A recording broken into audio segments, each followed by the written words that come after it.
सामाजिक न्याय मंत्री आणि शिंदेंच्या शिवसेनेचे मोठे नेते संजय शिरसाट यांना आयकर विभागाने नोटीस धाडली आहे।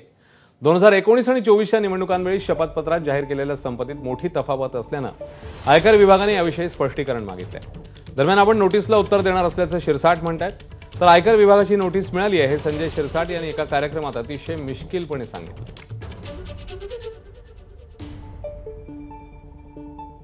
तर आयकर विभागाच्या नोटीसवर शिरसाटांनी नेमकं काय म्हटलं आपण ते बघूया। आता याच्या पुढे ब्लॅकचे पैसे चालणारच नाही। मी उगाच नाही बोललो, परवाच मला नोटीस आलेली।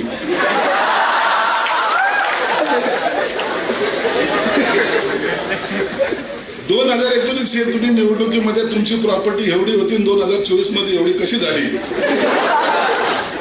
9 तारीख ठेवलेली, येणारी 9 तारीख।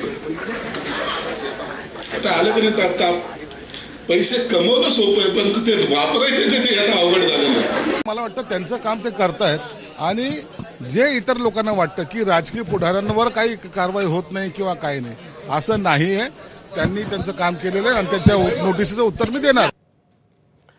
संजय शिरसाट यांच्या शपथपत्राप्रमाणे 2019 मध्ये संपत्ती किती होती आणि 24 मध्ये